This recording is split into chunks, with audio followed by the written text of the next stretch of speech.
with us today for NASA Ignition, where agency leadership charted the path forward to accomplish President Trump's national space policy.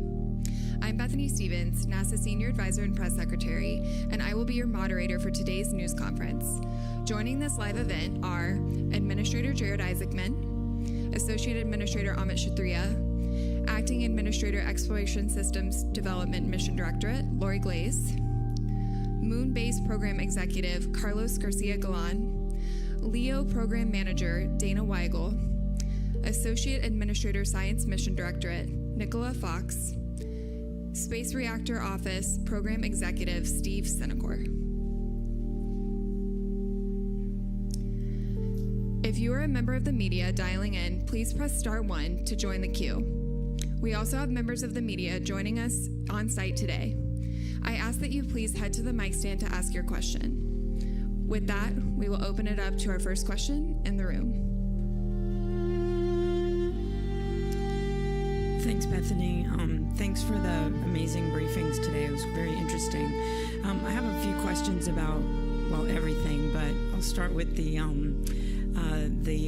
SR-1 mission. Can you just describe a little bit about how you would select a launch vehicle for that, if there's going to be some special requirements since it will be carrying a nuclear payload, and what sort of DOE, EPA, other agencies might need to be involved in getting a mission like that off the ground?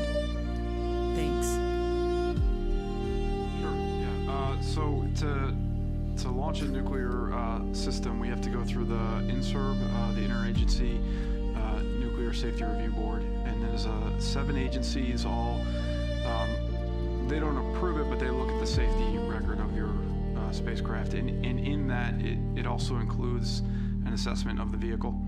And so we'll look what vehicles are out there that can launch us that also would have a reliable record of launching safely to space. And that's something we do all the time in science. We're launching Dragonfly with a nuclear payload, Rosalind Franklin with a nuclear payload, so it's something we do all the time.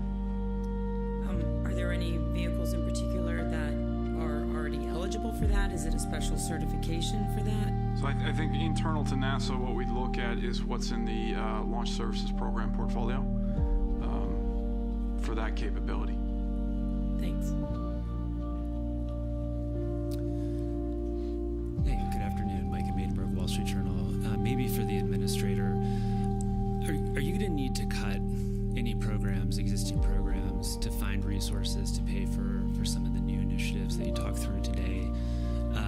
For example, just the moon base, kind of rough math, $3 billion a year, $20 billion over 7 years. Gateway goes away. That's about $1 billion a year. It seems like there's a gap there. So cuts on the table. Do you have to find new budgetary resources or other funds to pay for some of these ambitions? Thanks. So that's a question you receive quite a bit, and I continuously refer back to that NASA does not have a top-line problem. This is just where we choose to concentrate our resources. So if you take a look at 26 appropriations, almost $25 billion, you got a $10 billion plus up from the One Big Beautiful Bill, of which a very decent portion of that was gateways. And we refer to repurposing, pausing and repurposing resources from a orbital outpost to the surface. You're drawing on a lot of resources that we have available. We talk about concentrating resources on the needle movers. When you think about it, we have a science technology mission directorate that's working on a lot of next generation capabilities for expanding humanity's reach in the solar system. We're going to concentrate those tech developments on the moon. Our science mission directorate does CLPS missions. That's going to be concentrated on the moon. So you're basically looking across the various mission directorates and making sure that if you have a component that, and resources that they contribute towards one of the major objectives in the President's national space policy, like the moon base. And again, I would also point to, CLPS were being served incredibly well here on a program that was designed from the start to provide, very affordable missions to the lunar surface. Now, if they were reasonably affordable when they were, relatively bespoke and infrequent, again, at 3 or 4 missions a year. We fully anticipate those costs down when there's multiple providers that are able to compete for these opportunities, and you're signaling demand for like upwards of 10 a year. So again, $25 billion a year plus a $10 billion plus up. A lot of things we're talking about are still in the 10% or so of our budget, on a multi-year period.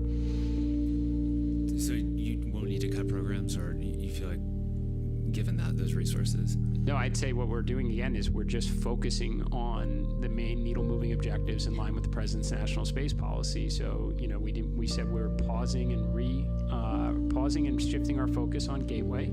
So the Gateway isn't canceled, but we get a lot of hardware that we've already invested in this case. Sometimes you have launches you've already paid for. You've got programs like Viper, for example, a program that was like almost entirely paid for that's now going to serve the purpose of the moon base. So today was not a conversation about cancellations. It's about just focusing resources on the main objectives. Thanks. And we'll take one more question in the room from you, Audrey, and then we'll hop online. Hi, Audrey Decker with Politico. Thanks so much for doing this. Question for the administrator, another budget question. I know you can't get ahead of the 27 budget rollout that, could be next week, but I was just wondering if you could, in broad strokes, maybe say how much of this plan you were able to incorporate into the 27 budget in terms of what we'll see there?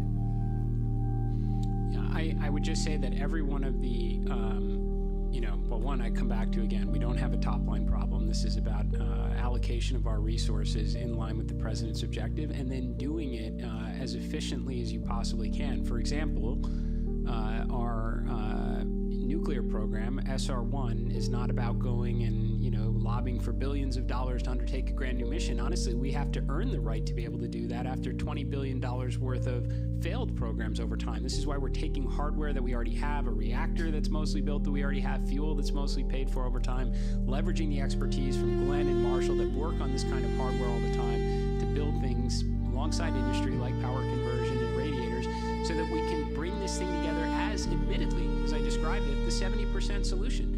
Prove that it works, should get America underway on nuclear power and propulsion, then you can come back and maybe ask for more in the future when you show that it can be done. And that's why, again, you cross a program, Moonbase, take the resources that have already been made available, make use of the contracts that we've already been working on and scale them up that are affordable, like CLIPS program. A lot of the tech and science that we're going to attach to these, we put an RFI out. These aren't things that necessarily NASA can pay for. We want academia to build instruments for some of these landers and rovers, and we will incorporate them, make use of the comms that we already have, and some of the ability to control these missions. So we are trying to be extremely efficient in our approach, show that can be done, deliver some wins here, and certainly earn the right and the confidence from our various stakeholders to make further investments in the future. And then a quick one on CLD, if I may.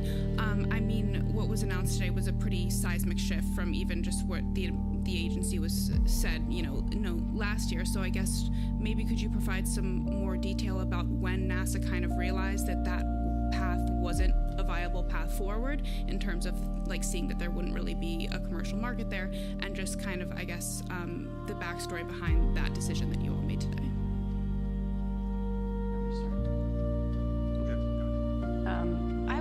We're constantly evaluating commercial opportunities, access, and what we're seeing on board Space Station. And we've certainly grown the portfolio of what we do, and so it's something we've looked at for quite a while.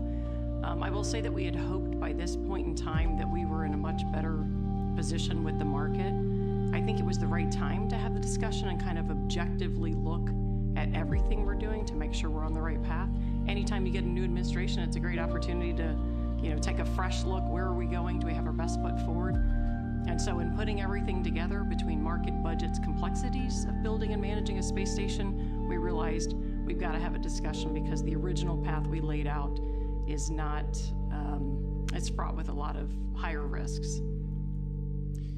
Maybe just to build on it too, because I don't want our message today to be misinterpreted, right? I mean, NASA does have a history. You can look at a lot of our OIG reports where we are way over budget and substantially behind schedule, and at some point you have to, course correct and get things back on track. Let's be clear. The International Space Station has an end date. It's absolutely unavoidable. We have to all arrive at that exact end date with all of our international partners, but it will happen, which means we must work with industry to have a replacement space station, giving this sober view on this is what we understand the market to be.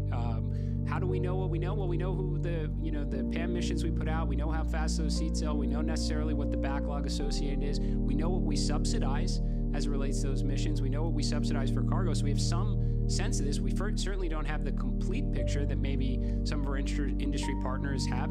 So enlighten us, educate us on this whole thing. This is the whole point of the RFI. Tell us what we have right, tell us what we have wrong. We know it's certainly complicated to build a space station to keep people alive in the harsh reality of space. And we know what it takes operationally to keep them alive. The things that come up that Dana walked us through, the EVAs to go out and repair, the medical situations we have to bring people home. Let us put the full picture out there, take a sober view at it, tell us what we got right and what we got wrong, because there will be an end date. Industry that was here, that has been supporting us through the CLD effort, will wind up building this replacement space station, but let's just do it eyes wide open as to what we think the real costs are going to be, what the real market is, and what complexity is going into it from the technical build out and the operations, and give us the comfort, the American people, and everyone around the world that depends on what we do on the International Space Station, the confidence that we can do this the right way. And we will now move to the phone bridge with Will Robinson-Smith of Spaceflight Now. Hi, thank you all for taking the time to speak with us today and for the robust presentations.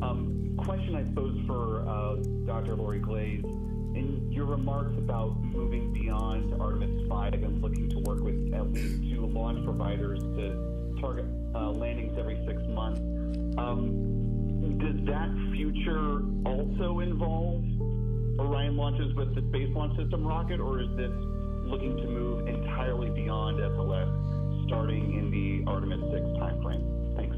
Yeah, it's a good question. And I'll tell you the way I see this, if Jared laid out the broad vision for where we're headed, what our plans are for trying to get to and build a moon base that's going to require a lot of access to the lunar surface.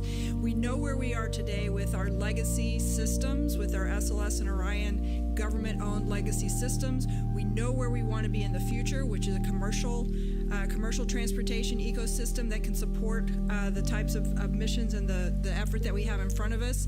We put out the RFI today specifically to get information from our providers, from our traditional industry, from other potential providers that are out there to help inform us in that acquisition strategy so that we can plan what that transition looks like from the traditional legacy over to the commercial.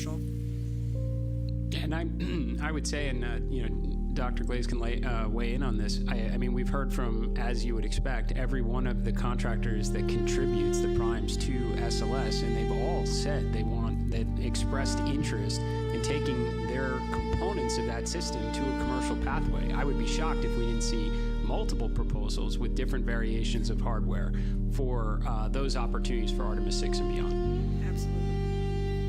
And we will take one more question online and then go over to you, Jeff. It is going to be with Jonathan Seri of Fox News. Thank you, Bethany. This one's also for Jared Isaacman. America's return to the moon has been delayed in the past by changing presidential administrations. Obviously, we're going back in the near term, but what ensures that we stay there for the long term and that we stay the course for sending humans to Mars? Well, I mean, that's a great question. Honestly, that was a lot of what today was about, specifically NASA's response to President Trump's national space policy, which calls for exactly that. Please do not go back to the moon just for the footprints and the flags. You must pick up where we left off more than a half century ago. Build the moon base, create an enduring presence, and if you're going to build a moon base and have an enduring presence, then you better undertake missions with great frequency, and if you're going to take great missions with great frequency, they have to be affordable. That's what we laid out today. What's within our current plan that we can optimize to get to higher launch cadence, and what does the future look like many years down the road after we've already gotten back to undertake missions again with frequency, and then when they're there, talk to us about the base. We're going to take it in phases. And every one of these is designed to make a lot of use of the resources, the contract vehicles we've already had, so that the time, money that's gone into it through those various administrations serve the bigger purpose. Why we're leveraging CLPS, why we're leveraging hardware from our various nuclear programs, which goes to your next point of where do you go after the moon? Well, the moon is certainly going to be our technology proving ground. We have our various phased approaches, power, surface mobility, and such. But what we want to get to is in situ resource manufacturing. So you can take the ingredients from today's ignition event, which is nuclear power and propulsion, and the experience we get on the moon with in situ resource manufacturing. That's going to be key components to sending Americans to Mars someday, and then being able to bring them back home so they can tell us about it. We'll head over to you, Jeff. Good afternoon. Jeff Faust of Space News. Question for the administrator. What discussions have you had with members of Congress about the proposals you've laid out today in terms of securing support for reallocating funding or any language you would need in a NASA authorization bill to carry out these programs? I mean, we've had extensive conversations. I think we try and at least have a no surprises policy. So having conversations with congressional leadership, having conversations with the White House, with major industry players that are contributing into these efforts. We had to have those conversations well in advance of actually the February announcement on standardizing SLS, increasing launch cadence. And I think you saw a lot of members of Congress come out in support of that. Senator Cruz and the work he's done already on the Senate reauthorization bill, I think you'd find is very much in line with what we shared today. I noticed he sent out an ex-post of support on this. So I think everybody understands what's at stake right now, meeting the moment. When I say that, success and failure comes down to months, we mean it. And I think it's hard to look at the approach that we've had up till now on some of these things and say it was perfect, just let it be. I mean, Artemis 2 had to go back into the VAB to relearn some lessons that we should have captured coming off of Artemis 1. You've got a lot of OIG reports that are problematic. This is not limited to any one mission directorate, right? We got a science mission we had to, the previous administration canceled. Again, I think we spent $250 million last year just keeping it canceled. We have a rival that's going to go and try and procure samples and bring them back in 2028. Like, that's not a good place to be. So I think all the stakeholders have come to a realization, too, that we have to do some things differently. I think you're seeing it in some of the public support. You're seeing it in the new authorization bill. And this is what it takes if we're going to get the job done, to go to the moon, do so before our rivals, build the base, and do the other things. Good to go, Joey. Thanks. Thanks, guys, for doing this. Question for Jared and anyone else who wants to reply. I was wondering if you've gotten any initial reactions from the international partners who were working on Gateway. How do they feel about this, and what kind of role do you see them playing in the moon-based plans? And I'm also curious how this kind of plan, all these plans came together. Was there any kind of constructive disagreement within your colleagues as you figured out how to implement President Trump's national space policy? So I guess we'll start with the international partners component. Similar to the no surprise policy, I've had conversations with all my counterparts at the various space agencies that contribute to the International Space Station, as well as our lunar efforts. I think everybody is pretty excited to support, operations on the surface. I can't imagine anyone would rather their astronauts be above the moon looking down where all the action is, as opposed to being on the surface itself. I think we're fortunate the timing here. First, we're gonna all collectively salvage a lot from the efforts in Gateway. There is communication hardware, there's avionics, things we can put down on the surface or support, other programs. But we were hardly past the point of no return. I mean, the only two modules outside of PP that were really cut all had significant technical issues. So by the time that Gateway, had we continued that course and been up there, we'd have been looking down on our rival and all the fun they were having on the surface for years. So I think it was kind of easy to get everyone aligned on that. And we're excited to see the ESA astronauts, JAXA astronauts, UAE, other partners, standing alongside us when we're on the lunar surface. And in terms of achieving the national space policy, we had a number of Tiger teams, a lot of internal discussions. An event like today was certainly months in the making. And these contributions, even beyond NASA, OSTP and others all had opportunities to weigh in and provided fantastic guidance and support along the way. Thanks. And we'll move online for a couple of questions. We will start with Andrea Leinfelder of the Houston Chronicle. Hi, my question is also about Gateway. The One Big Beautiful bill provided funding and said Gateway should be developed. So I'm just curious, can NASA pause Gateway without permission from Congress, or do you need the NASA Authorization Act to really make that possible? Also, by pivoting Gateway to the moon base, how big of a role will the Johnson Space Center play in developing a lunar outpost? Thanks. I'm happy to say it. So we have not canceled Gateway at all. So there were resources that were made available to Gateway under the One Big Beautiful bill. We paused and are repurposing a lot of our resources towards the surface. I think we all recognize that is a national imperative, aside from the fact that it's actually in the national space policy. Now, in terms of the role that Johnson Space Center is going to play, well, an enormous role. I mean, you've got the entire moon base. I mean, this is the operational excellence for human spaceflight, not just training our astronauts, but helping control them when they're in low Earth orbit. I fully anticipate that to be applicable on the surface, where we all want to be. So I put in my workforce letter, which we did put online earlier, that when we talk about pause and pivoting, that includes the workforce as well as the resources towards the primary priority here, which is building the moon base. And we'll go to Marcia Smith with Space Policy Online.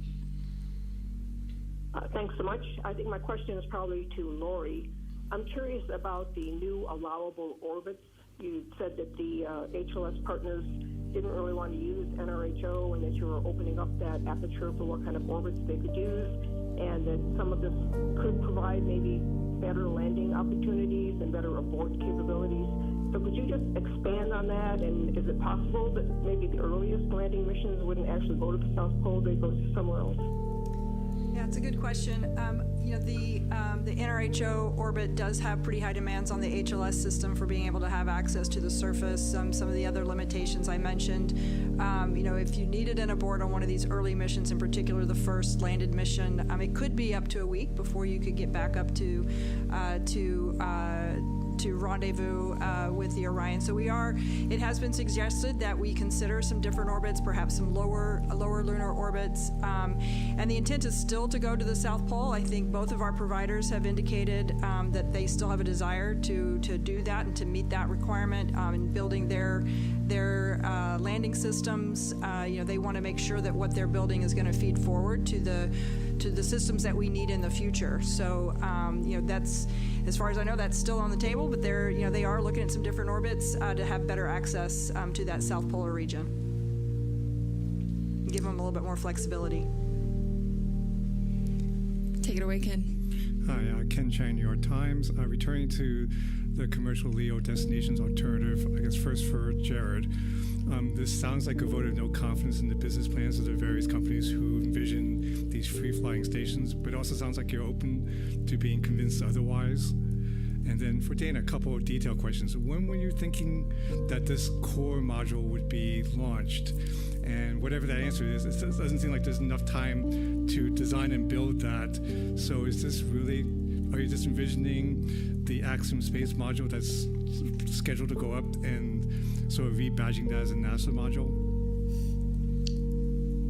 Well, I mean, to hit the first part, this is look, we are sharing what we know with all the experience we have operating the International Space Station, alongside all of the commercial cargo payloads and the crew operations through the various PAM missions, and we are saying we want to get this right. I mean, that's really the thing. I mean, we talk a lot, Nikki's going to like this, about Roman being on time and under budget, because it's the only program we can say that about.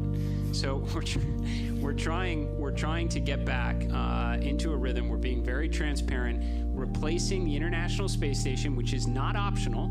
No one's here trying to make a case of keeping IS up until the end of time, and I don't think our international partners are behind that at all. So the idea is to make the transition the right way, and we have to put everything out on the table on this one right now. We $10 billion plus up in the One Big Beautiful Bill. $250 million of it was for a replacement for a commercial space station. The idea is always, from the get-go, depended on multiple customers out there, NASA being one of many, and we're saying, explain it to us because we have to get this right. Talk us through the technical elements of it, because it took us a long time, and we had to learn. There were a lot of lessons learned, so we want to make sure those are transferred, and we will owe that to our partners to make sure they have that information as well. There's operational considerations. We'll put it out there. There's two pathways. Convince us on the first one, which is totally fine, because we have to do something here. We acknowledge that. Doing nothing is not an option. It was in red on Dana's slide. And then here's the alternative one, where we look at it as more of an incremental approach that brings down some risk. Both options are on the table. We're not dragging this out. The RFIs are out, I think, either today or tomorrow. We're having breakout sessions tomorrow where we can hear back from industry. What my hope is, we've got an opportunity here for, right from the get-go in phase 1, 3 modules. There's a lot of companies been working hard on this. What I want to see companies say that I've got it. I'll make that module for you. We'll prove out those capabilities. We'll show it.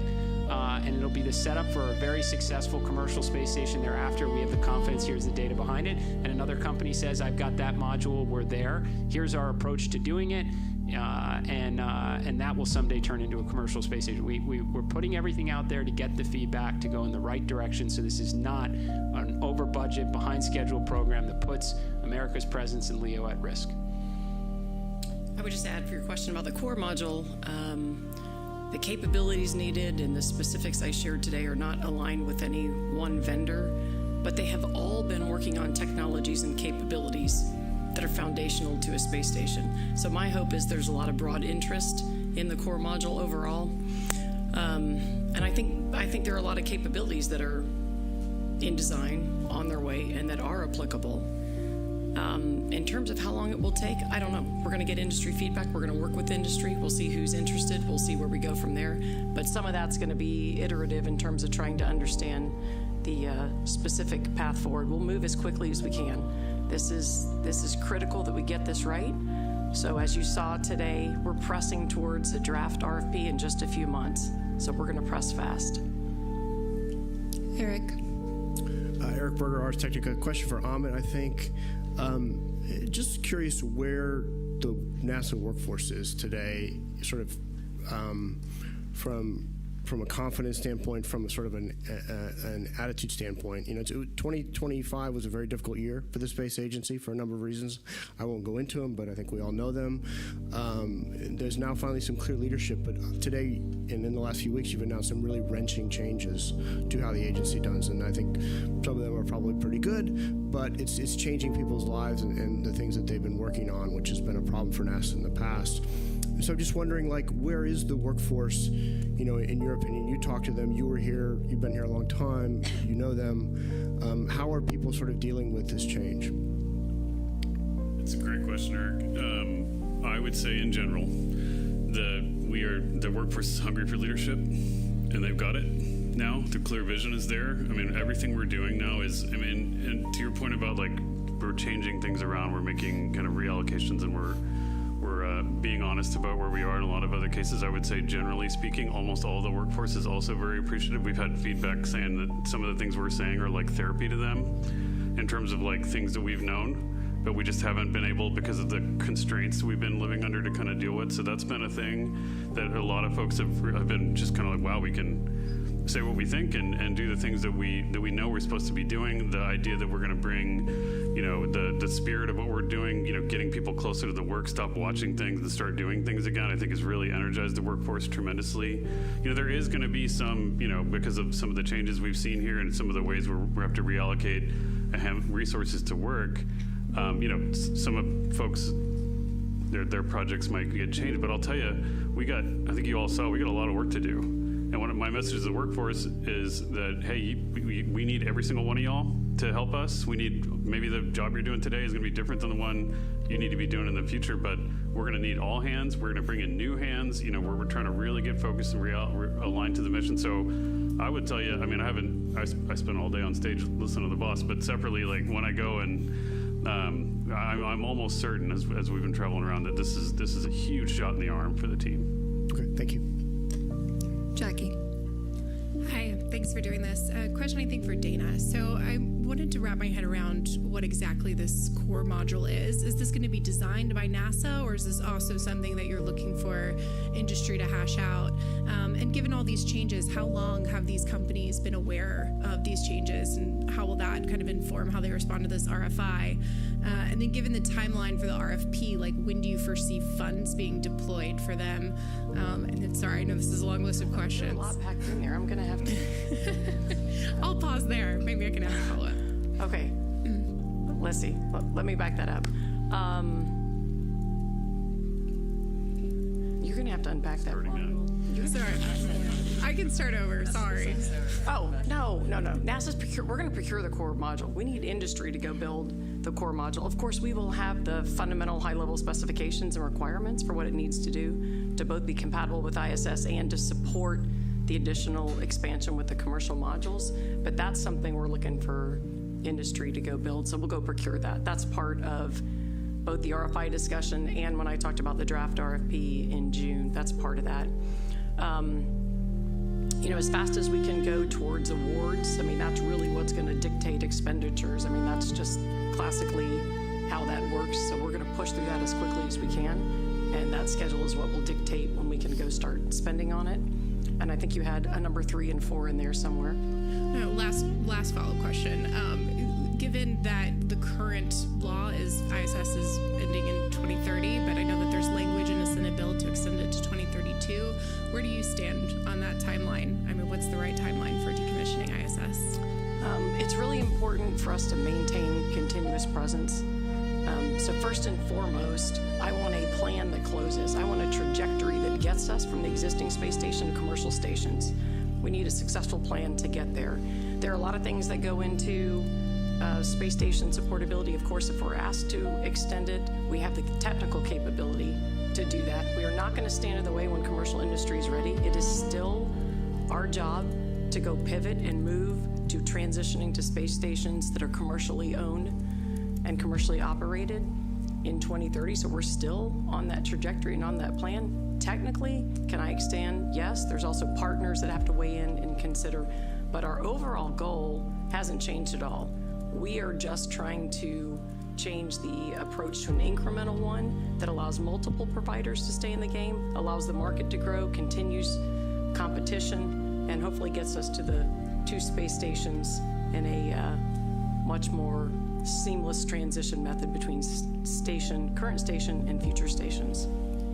And maybe just to weigh in a little bit in terms of like the timeline, the opportunity to discuss, with industry and partners. Everything really we discussed today was in response to, President Trump's executive order on American space superiority. So this is our national space policy. If you really look at it, timeframes for when we have to respond, that's really the triggering process. If we all need to sit down, okay, it's very specific in here, transitioning to a space station by a certain timeline. It's very specific, returning to the moon, building a moon base, and it forces you as a team to kind of look at the current approach and reevaluate, is this what's in line with the president's space policy? Now, Carlos, our lunar viceroy earlier, as a joke, mentioned before, hey, initially we were thinking one incredible lunar terrain vehicle.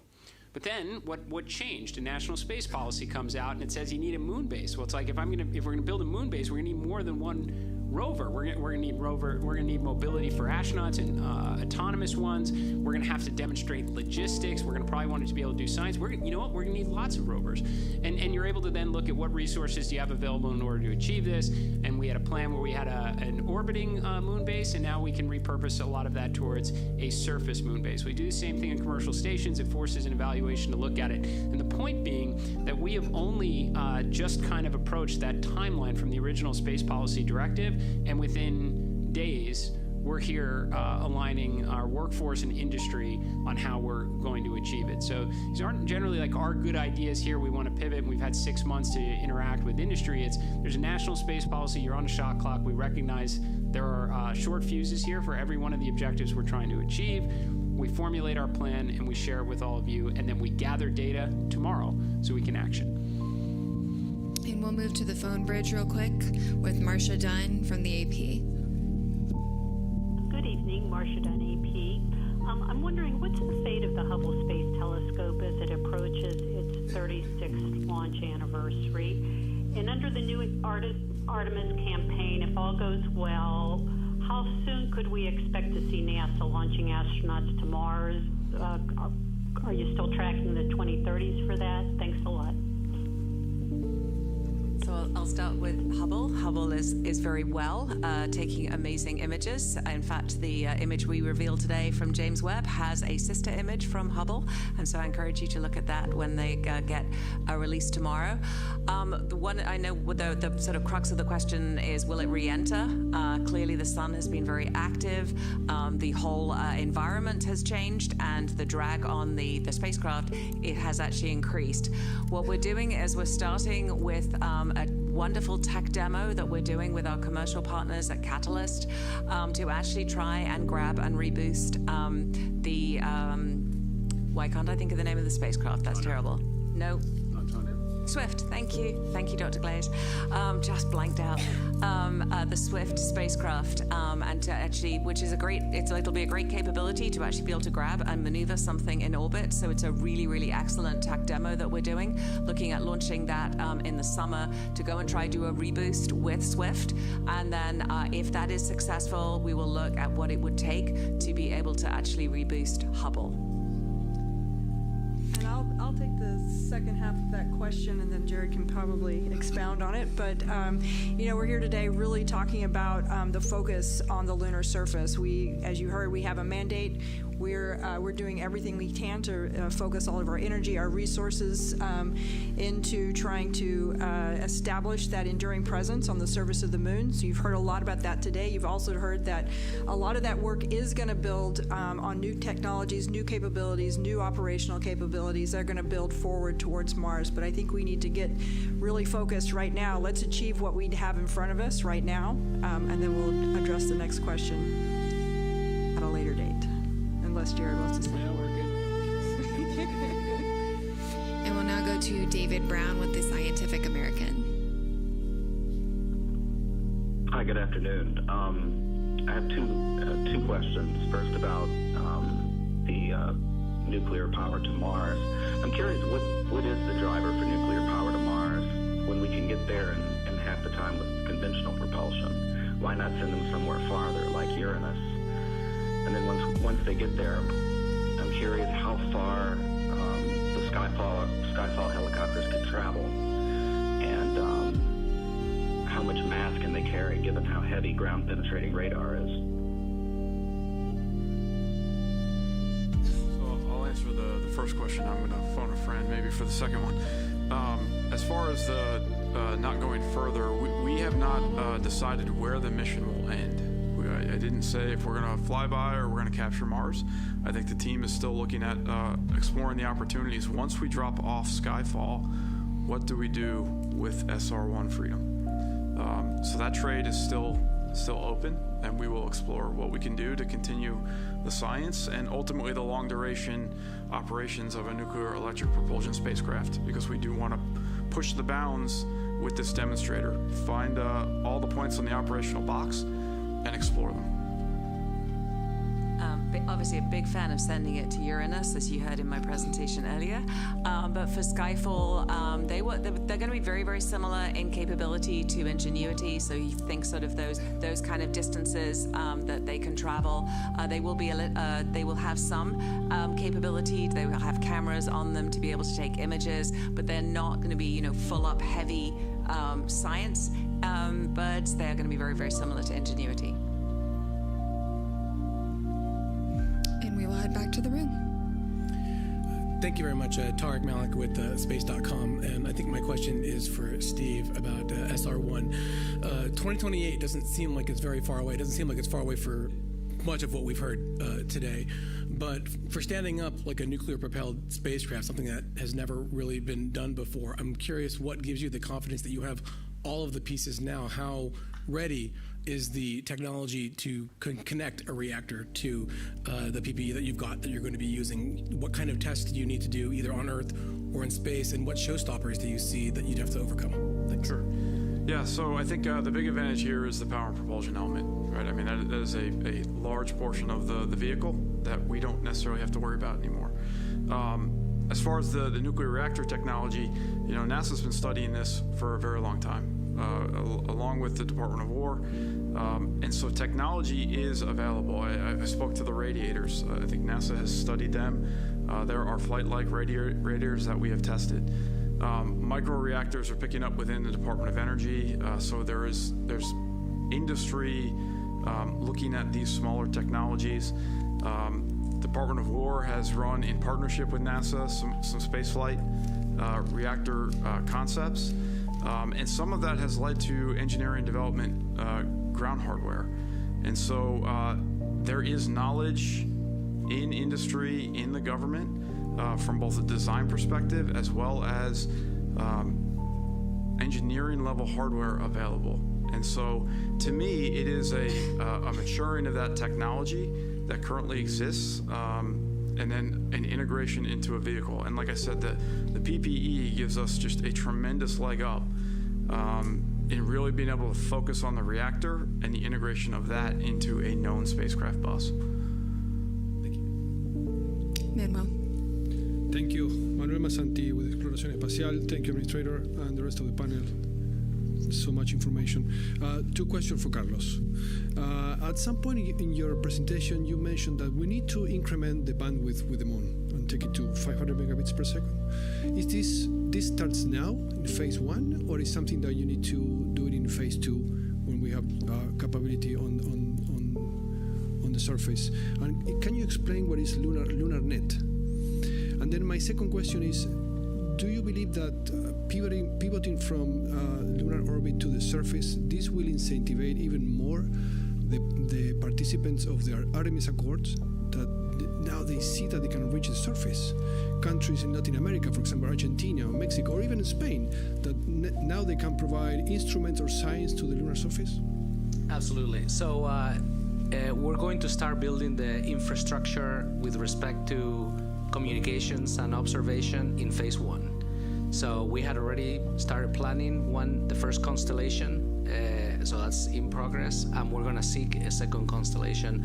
So the increase in bandwidth to assets on the surface of the moon, eventually around the moon, is going to start in phase 1. The LunarNet, I won't go into a lot of details because still something that we're thinking about, but it's basically standards that we can test, because eventually we'll have tons of assets on the surface. We want to standardize how things communicate with each other and with the constellations and back to Earth. So we're going to start testing what are the things that should be part of a standard protocol. And with your point about the amount of payload capacity on the surface of the moon, absolutely. Up to now, we've been doing a lot of big things. Spacecraft that are going to take humans back to the moon, the rocket, some payloads associated with that, but not a huge amount of payload capacity. Now we can have university students that are in college or in high school today that can think of something that is useful for what an eventual moon base be and have their payload on the surface of the moon. And that expands to bigger things. Maybe somebody is not ready to give us a habitat, but what about some technology for power distribution or dust prevention or the stuff that connects things together when we're on the surface? So all of those things we're open for business to hear your ideas, and hopefully we have a lander for you to take it to the surface of the moon. Paul Brinkman with Aerospace America magazine.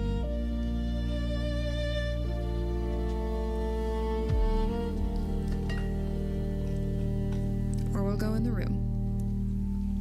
Hi, I'm Jacqueline Felcher with Payload. My question is about the changes to the CLD program. I'm curious why you think the market that NASA thought would be there when the program was originally envisioned isn't there now, if it's policy hurdles or technical hurdles, or if NASA's predictions were just wrong. Anything you can share about kind of why that commercial market isn't there as intended? I would tell you a couple things. First, I think you've know this, and we've said it a couple times, but we can't actually force or create a market. We do spend time getting independent market research data. We do that periodically. And many years ago when we started this program, the data we had was we're 10 years away from having a mature market. And so a lot of the data is it's projecting, right? It's making estimates about either a breakthrough capability, product, technology, something that's either going to drive manufacturing in space or something that's going to drive a recurring demand to access space to then bring it back to the ground. As we watched over time, these independent market research surveys continue to tell us it's about that far out. And so when I go back and I look at what I originally had, we had 8 years ago, and it said, hey, we're probably 10 years out, and now it still says 10 to 15 years out, you're kind of chasing a moving target. Our priority and our goal is to capitalize on what we have with Space Station, open up access as much as we can. So a lot of these hopeful areas that we see that were informed through these independent surveys, we focus on them, we prioritize them. We take input from industry, whether it's our CLD providers or others in industry who are trying to help stimulate and get the market going, and those are the areas we focus on. We talked a lot about private astronaut missions. That was a key area that we really thought, not just for international interests, but tourism. We thought that would be much bigger. So there are a lot of areas that had been predicted and that we've really opened up access and focused on, but we continue to kind of get the feedback that the maturation in those areas is still on the further out horizon. I can maybe add on to this a little bit and say with a lot of direct experience and confidence in my answer that putting humans in space is extremely expensive. I mean, this is a very costly endeavor. In fact, I mean, if you look at the SOMD budget, the majority of our budget, more than 50%, simply goes to putting crew and cargo in space, regardless of whatever station you're going to. Now, take the human out of it, well, then that cost can go down quite materially. But I think the simple reality is it costs an awful lot to put humans in space, and we haven't had that scientific breakthrough yet that necessitates human in space to create it and get more value out than we put in. Now, we're not coming just with problems. We're trying to bring solutions to the table on this. PAM missions, I think it's very challenging on those providers, when 25% of the associated cost has to be borne by the provider. And that's why we're making available the commander seat, making that available for sale. That is what you do when you're trying to help ignite a market, not necessarily force it. How else can we be helpful? Look, it's one of our main objectives is getting more NASA astronauts into space and try and get to that breakthrough science and research that someday does necessitate lots and lots of space stations. So we could potentially be a customer on board. We'll create a front door. Give us all your good ideas. What is, we want to maybe bring in a chief commercial officer to go out and engage with pharmaceutical industries. Tell us what we're missing. Let's get it up to the station, because we want nothing more than to make sure we have a home for our astronauts and our international partner astronauts when the space station comes to an end. And ideally, we're able to buy it across multiple stations, which means the cost is less and we can put more astronauts up there. But it is expensive, and that big breakthrough hasn't happened yet. But if we are wrong, we've created an opportunity for the CLD providers to explain it to us, and we've created various other pathways they can consider as well, and we've got a whole session tomorrow to talk about it. Thank you. Pablo Fuente with Orbita Infinita. Thanks for doing this. My question is for Carlos. Carlos, you outlined an extraordinary logistics strain for the moon base, 8,000 kilograms of carriers and consumables. Yet the presentation focused heavily on power, mobility, and communications. When does the food and biological life support technology development actually begin? And is NASA considering closed-loop biogenerative systems, or are you planning to resupply from Earth? Thank you. Okay, I think I'm going to answer the first part of that question. So the experimentation part of the development of the moon base is definitely going to start on phase 1. Today we talked about plans which show the demand of launchers, landers, and potentially rovers, things that we can put stuff on, and we have not completely closed the loop on what is it that we're going to put on it. So through our analysis, if we determine that the things that we're going to need at the end, which is to support humans permanently living on the surface of the moon, requires those things, that definitely the logistics is something that we know we're going to need. We'll start experimenting early, and we'll use some of that payload capacity that we haven't allocated to do that, either in phase 1 or phase 2. And second question I'm not familiar with, so. I think your plans are, I mean, if I understood, permanent presence could probably require, some moves towards ECLSS, closed loop anyway. I mean, part of the discussion we've been having, and Dana knows this better than anybody, I mean, the closed loop ECLSS is one of the biggest problems, in terms of what industry is capable of doing right now, and what we struggled with and got to a conclusion on Gateway, on Space Station. I mean, even Gateway was open loop in the baseline design because it was just too hard to close that loop. So scarring that system for that is really challenging. Eventually, we want to get there, but that's what we're flying Space Station for.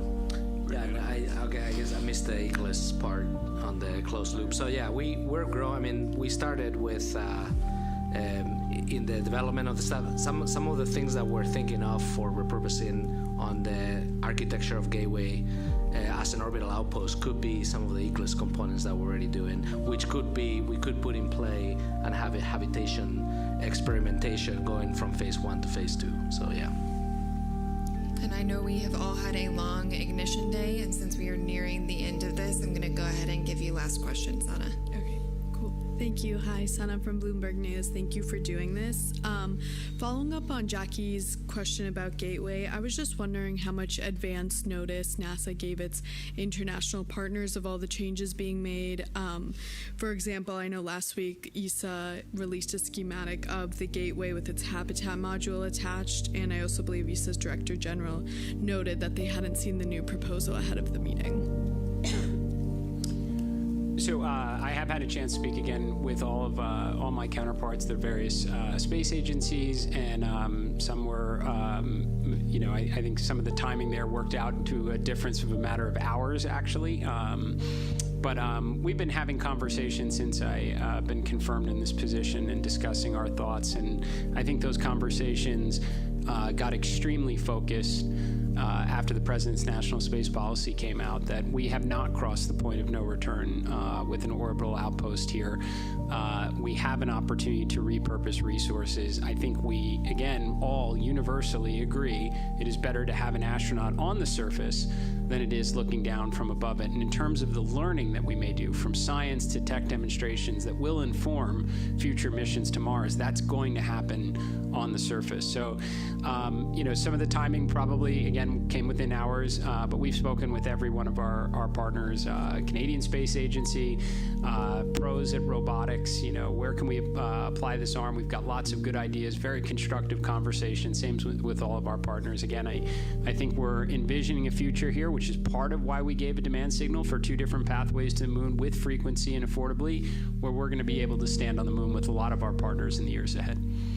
Yeah, if I could just finish with the question before about, with the moon base, like how other countries, other Accord signatories, how the rest of the partnership might see themselves now a little bit more presently in moon base rather than, up to this point. I mean, I think that's a really important observation. The partnership is one of the most magical things that came out of ISS. We moved it to Gateway for that reason. We respect and appreciate how important it is. We think that the surface is going to grow, and it's an important reason why, there's a kind of easier pathways to get there in some cases because you have smaller landers and you can do things. But more importantly, one of the reasons why Space Station is hard and why Gateway is hard is because the systems are physically, electrically, chemically in communication with each other. When they're on the surface, they're not necessarily until Carlos decides they're all going to be connected, which eventually I know he wants to do. But the point is, like, you can reliably kind of compartmentalize some of these things in a way that you can fly a university payload on a lander that's nearby some other stuff because it's not going to have an impact, right? The risk is sort of compartmentalized. So there's a lot more ways to envision this in a really positive way is how we're expanding the partnership rather than, kind of the plans we had in place already. And with that, we are wrapped. Thank you. Thank you.